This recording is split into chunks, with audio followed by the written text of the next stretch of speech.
derecho se ocupa de todo el problema de la convivencia humana. El rock es una respuesta genuina, problemática y subversiva que surge como resultado de una enorme cantidad de influencias culturales y de la realidad social, política y económica del siglo XX. Cuestiones como la falta de libertad, la censura en los medios masivos, la crítica al sistema penitenciario y al sistema militar aparecen en canciones emblemáticas del rock, que, además, constituyen un espacio de resistencia y creatividad durante los gobiernos militares. El rock como movimiento cultural nace como reacción a la sociedad burguesa, al orden establecido. El rock y el derecho son importantes vehículos para vincularnos con la sociedad. Para profundizar el análisis del tema, en el estudio se encuentra el maestro Ricardo Rojas Arévalo. Bienvenidas, bienvenidos a una emisión más de Cultura del Derecho. El día de hoy vamos a hablar precisamente sobre la relación que existe entre el rock, la música, y sobre todo este vínculo que se lleva con el derecho, y para ello me acompaña el maestro Ricardo Rojas Arévalo. Maestro, bienvenido a Cultura del Derecho, a su programa. Diego, muchísimas gracias por esta atención inmerecida, pero que agradezco poder hoy hablarle a este auditorio que nos ve, agradecerte a ti y sobre todo al señor director estos espacios que nos brinda a través de estos canales que ha abierto para la comunidad universitaria. El señor doctor Raúl Contreras Bustamante, siempre preocupado por cumplir uno de los objetivos de la universidad, que es la difusión de la cultura, y en este espacio magníficamente dirigido por ti se cumple a cabalidad. Muchas gracias, Ricardo, por acompañarnos y platicar de este tema. Generalmente cuando hablamos de cultura, como tú lo mencionabas, pues vamos pensando en el tema de las bellas artes, de la literatura, de la música, pero hay también esta figura de lo que conocemos como la contracultura, que no es que sea contra de la cultura, sino es otra visión de la cultura. ¿Qué es esto de la contracultura y cómo la podemos entender? Fíjate que la contracultura es un término que se acuña a finales de los 60, 68 por Teodoro Roszak, que escribe un libro, y de ahí surge la idea que la contracultura es estas expresiones juveniles, sobre todo, que están en contra de todo lo establecido y que van muy de la mano no solo de la cultura, sino de la música, del cine, de la literatura, y toman influencias de los escritores de la época como William Burroughs, Jack Kerouac, Allen Ginsberg, y se van a manifestar en un movimiento contrario a todo, como te decía, todo lo establecido, y va a haber expresiones musicales en el cine, y va a dar un giro de 360 grados. Después, para 1975 más o menos, viene un movimiento en Estados Unidos que fue el movimiento hippie, que buscaba de alguna manera manifestarse en contra de la guerra, esa guerra que Estados Unidos mantenía con Vietnam, y surge la idea del amor libre, de la vida en comuna, y va a ir permeando hacia las demás sociedades. Como platicaba yo en alguna ocasión, mientras en este movimiento hippie todo era flores en el pelo, todos son colores, en Inglaterra había una banda de rock, los Rolling Stones, conocidos por todos, que decía, no, píntalo de negro, ¿no? Y sacaba su canción como diciendo, espérame, no todo es colores, también hay tristeza, hay pobreza, hay movimientos que empiezan a surgir en las zonas industriales de Inglaterra, que después vamos a conocer como el punk. Qué cambio tan drástico, nos vamos de los hippies de amor y paz a la anarquía total en la música, en la cultura, con los punks, que los punks venían con una música fuerte, estridente. Cuando empezó la primer banda punk conocida, los integrantes no sabían tocar los instrumentos, pero marcaron con ese grito de rebeldía, marcaron una diferencia que rápidamente se esparció por el mundo. Llegó a México años después, pero esa es otra historia que te contaré en un momento. Vamos a regresarnos a la época de los 70s. México venía de una época difícil, habíamos tenido un movimiento estudiantil que había sido reprimido por el Estado en 1968, la música era difícil conseguirla porque estaba proscrita por el Estado. No había programas de televisión, los espacios de radio eran censurados, no había dónde comprar discos, los pocos discos que llegaban al país llegaban por nuestros migrantes que regresaban de Estados Unidos, y así era como la música se pasaba de mano en mano. Había grupos comerciales que ya a nivel mundial gozaban de una fama y de un éxito reconocido, pero finalmente no nos llegaba todo porque no había espacios de difusión, no como los tenemos ahora y como los concebimos ahora. Claro. Era muy limitado el poder escuchar estas expresiones culturales. ¿Cómo obtenías estos, de alguna manera, lo que mencionas ahorita, quienes nos están viendo, seguramente alguna canción que digas, algún dato que digas, ya están con el celular, con la computadora, y lo obtienen? E incluso a través de diversas plataformas, la música la puedes bajar de infinidad o de cualquier lugar del mundo. ¿Cómo obtienes de alguna manera esta música en un espacio en el cual no existe esta accesibilidad como en la actualidad? Como te decía, era de mano en mano. La verdad es que escuchar grupos como The Beatles, The Rolling Stones, Janis Joplin, era de mano en mano como llegaban. A pesar de que los Beatles ya tenían toda una trayectoria y una fama mundial, no era fácil encontrarlos en el mercado. Ya había algunas casas disqueras que los grababan, había series que fueron muy codiciadas con el tiempo que se llamó Rock Power, que era una serie de los grandes grupos ingleses y norteamericanos, que hoy en día esos discos son sumamente valorados y codiciados por los coleccionistas. Comenzaba a haber expresiones culturales como los conocemos ahora como tianguis. Todavía no nacía lo que era el tianguis del Chopo, se da años después, ya a principios de los 80. Era muy difícil, era otro México, un México agraviado, los jóvenes estaban agraviados, el movimiento del 68 y después lo que es conocido como el halconazo, tenía a los jóvenes agraviados, y había un gobierno que estaba queriendo quedar bien con los jóvenes. Arman un concierto que se llamó Rock and Ruedas, que era un rally y un concierto de rock de 3 días en Avándaro, Estado de México, que después fue sumamente satanizado porque las primeras planas de los principales diarios del país, a 8 columnas, decían rock, sexo y drogas. O sea, totalmente inundación de marihuana y los jóvenes, y volvieron a satanizar la música. O sea, recordemos que la música siempre ha ido como un componente en cualquier movimiento social. Claro. Los movimientos sociales que hoy estamos viviendo, como el feminismo, contra la lucha contra la discriminación, el racismo, nacen en aquella época y hoy se consolidan.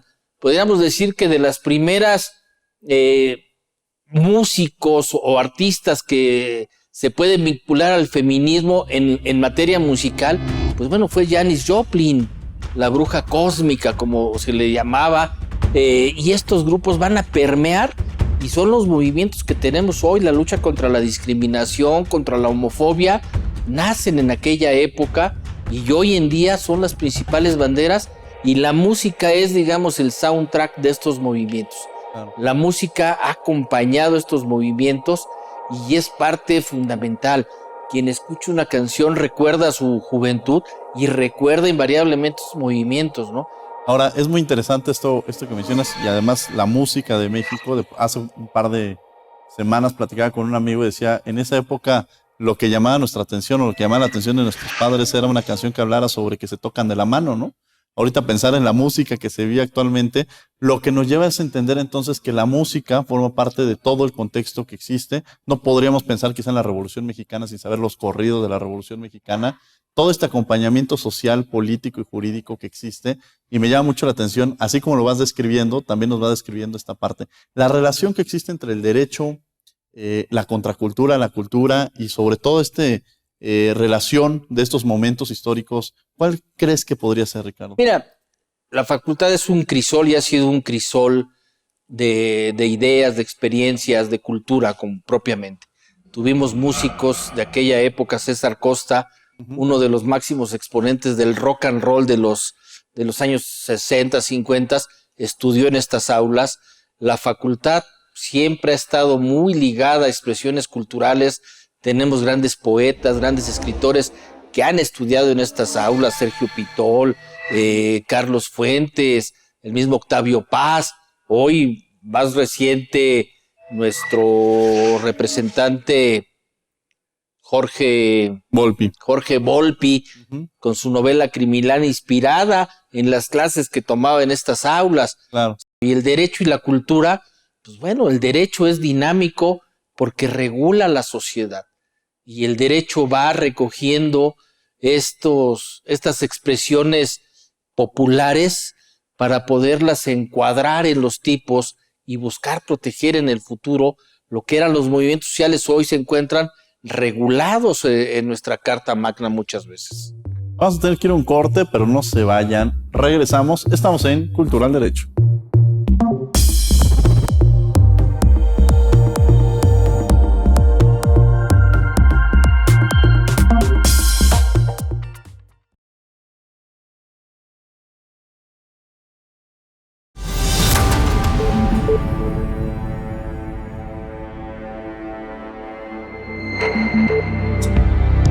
Estamos de regreso en Cultura del Derecho platicando sobre la relación que existe entre la música, el rock y el derecho, y para ello me acompaña el maestro Ricardo Rojas. Ricardo, ya nos hablaste sobre este tema de la contracultura, lo que estaba pasando en el mundo, también esta relación que existe entre el derecho y otras ramas, pero me llama mucho la atención cuando hablamos de lo que muchas veces vemos lo que pasaba en el mundo y decimos en Estados Unidos, en Europa.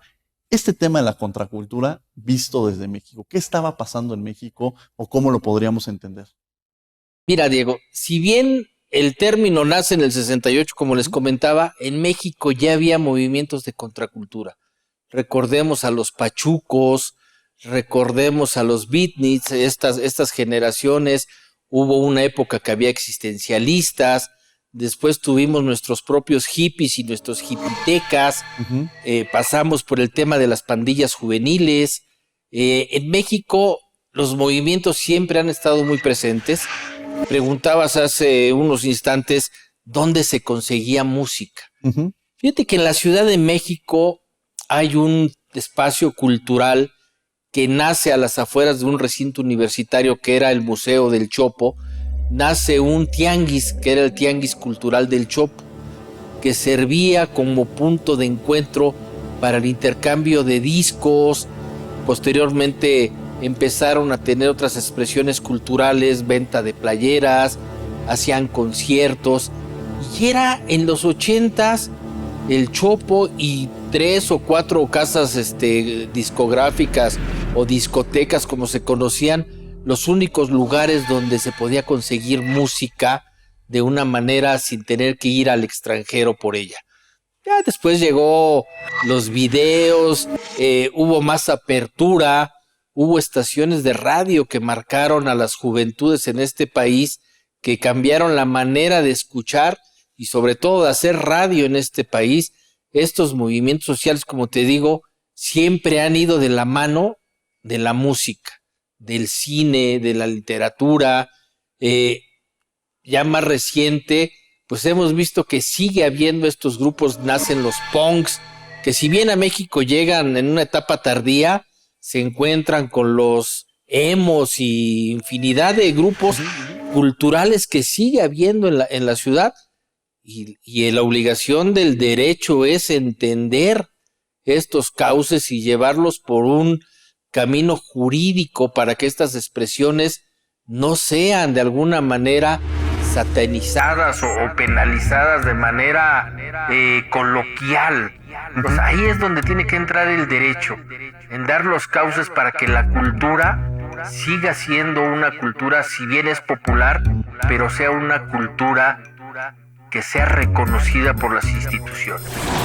Qué interesante que menciones esto, porque muchas veces parecería contradictorio los movimientos de contracultura con el derecho, pero hay un eje en el cual se llegan a unificar. Bien mencionabas que se reconocen ciertos derechos, incluso hablar del movimiento del 68 y la píldora anticonceptiva. Es decir, hay un avance que no se logra visibilizar como tal a grande escala, pero que está ahí presente, esta relación que se va llevando a cabo y que también nos va entendiendo también este escenario de no estigmatizar, ¿no? Que también lo mencionabas, o generar un cierto estereotipo de es rockero, entonces está contrario a las reglas. Hay una contradicción entre estas personalidades, entre el rockero, tú eres rockero y eres abogado. Jugamos con dos Ricardos el día de hoy en el programa. ¿Cómo emergen estas relaciones, estos vínculos de un rockero con el derecho y romper con esos estereotipos que bien tú mencionabas, ¿no? Mira, son estereotipos. Al final del día, el hecho de tener una etiqueta de rockero, hubo en México metaleros, hubo salseros, hay de todo. Yo creo que al final del día los abogados tenemos una cultura muy rica, nos gustan, nuestra carrera nos permite estar siempre en contacto con la sociedad, entonces nos enriquecemos día a día de la sociedad y todas esas expresiones nos llegan. Tomamos lo que nos gusta y de alguna manera lo vamos metiendo a nuestra vida cotidiana. Entonces el hecho de decir ser rockero, le gusta la música clásica, pues la carrera, como te digo, tiene ese gran contacto social que te permite enriquecerte. No es una profesión seria, es una profesión formal, pero también tenemos nuestro lado, diría un célebre economista mexicano, nuestro lado sabroso de la vida. Esa parte que mencionas se me hace interesante y ese mensaje que le mandes a los alumnos, porque generalmente al abogado se le ve como cuadrado, como serio, y aquellos estudiantes que de pronto dicen, es que no me podría identificar yo con la comunidad de la Facultad de Derecho porque no entro dentro de ese parámetro que se menciona. Y esta parte que tú retomas se me hace muy importante porque es una invitación a que el entender la pluralidad que hay en la universidad y esta pluralidad que existe en la Facultad de Derecho. Antes de irnos al corte, me gustaría que mandaras un mensaje a estos estudiantes que tienen esta inquietud de estudiar en Derecho, pero dicen, hay ciertos estigmas o estereotipos que no hemos podido romper. La carrera de Derecho es una carrera formal. Desde que está uno estudiando, nos piden venir con corbata, con traje. Hay quien dice, como para el médico es la bata, para el abogado es la corbata. Pero esto no es óbice de que podamos tener gustos populares. Somos abogados, también somos humanos, ¿no? No somos de otra manera. El abogado es el que tiene contacto directo con todas las clases sociales. Donde quiera que ustedes vayan van a encontrar un abogado. No nada más el abogado se va a dedicar al litigio. El abogado está en todas las expresiones laborales de este país y de esta sociedad. No nos encasillamos en una sola materia. Somos abogados. Claro. Vamos a tener que ir a un corte, pero no se vayan. Regresamos. Estamos en Cultural Derecho.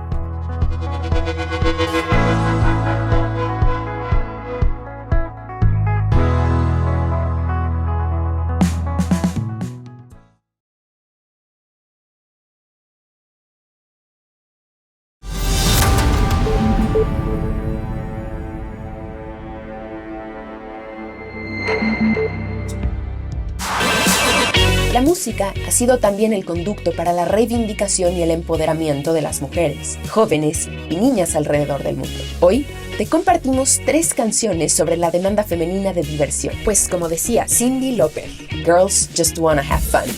Número 1, Shake It Off de Taylor Swift. Taylor Swift es reconocida por ser un ícono feminista para las jóvenes. En Shake It Off se llama a todas las personas que alguna vez han dicho algo negativo sobre Swift y pretende sacudirse esas críticas poco constructivas y continuar en su camino de inspiración femenina. Número 2, I Kissed the Girl de Katy Perry. Esta canción representa la tendencia a trivializar la sexualidad femenina. Retrata la tendencia de las mujeres, especialmente en el siglo XXI, a experimentar con su sexualidad en contra de la cultura establecida comúnmente de ser heterosexual. Katy Perry declaró que se basó en una experiencia personal durante sus años de juventud, al haber besado a Scarlett Johansson. Número 3, Good as Hell de Lizzo. Lizzo busca, a través de esta canción, aspirar a que las mujeres que recién terminan una relación se concentren en sí mismas, se pongan sus mejores atuendos y salgan a divertirse con sus amigas. Así que, mujeres, vivan su sexualidad, su vida y sus bellezas como les plazca. La música les acompaña en su travesía.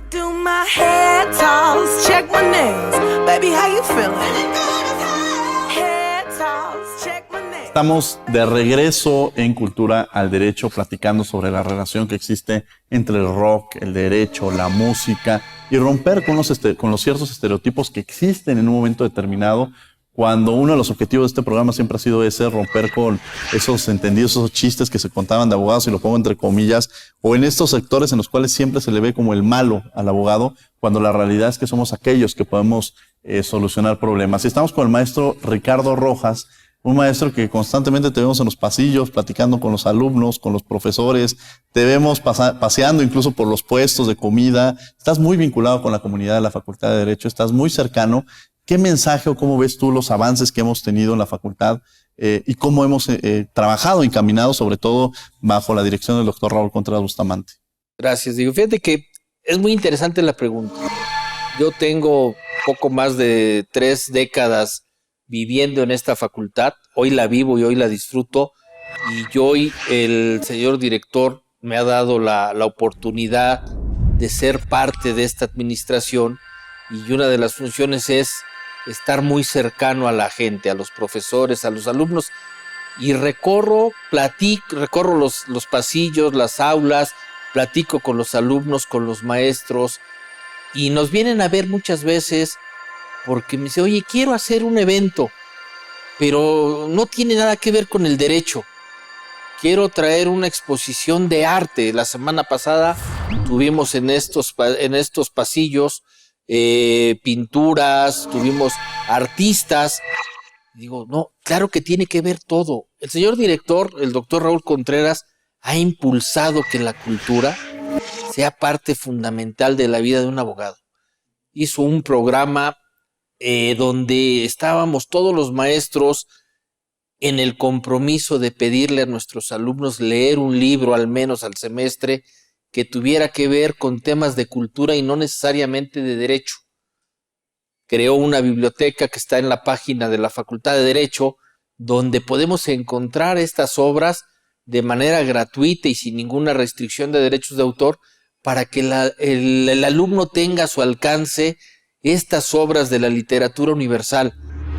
Hemos traído eventos de baile, teatro, organiza la facultad desde que el señor director asumió el cargo, una recepción a los alumnos de primer ingreso y trae un concierto de la Sinfónica de la Secretaría de Marina. Es decir, hoy la facultad es otra facultad a la que yo estudié hace 30 años. La facultad es una facultad que vive y respira cultura, no solo la cultura jurídica, sino el arte, la música. No es raro ver que en algún maestro les esté pasando alguna película y estén los alumnos comentando al término la película, una serie, que haya círculos de lectura y no necesariamente de temas jurídicos. Ha sido una labor que el doctor Raúl Contreras ha impulsado, porque dice, el abogado tiene que tener una formación integral. Más que tener abogados, queremos, dice el director, tener juristas, y el jurista debe tener una formación integral, no solamente con conocimientos de la ciencia jurídica. Yo recuerdo que desde que estudiaba yo en las aulas nos decían que había 2 profesiones con las cuales no podría vivir la sociedad, y una eran los médicos que se encargaban de curar el cuerpo, y el otro eran los abogados, decían curan el alma y arreglan los problemas del cuerpo. Entonces, desde ahí la ciencia jurídica, el derecho, no se puede ver disociado de la gente, de la población, de la sociedad misma. Ricardo, muchas gracias por haber estado con nosotros aquí en Cultural Derecho. Muchas gracias, Diego. Saludos y visiten la Facultad de Derecho. Gracias. Gracias, Ricardo. Y muchas gracias a ustedes por acompañarnos en esta emisión de Cultura del Derecho. Los invitamos todos los martes estamos en Radio UNAM en 96.1 FM en Derecho a Debate. Que tengan muy buen día.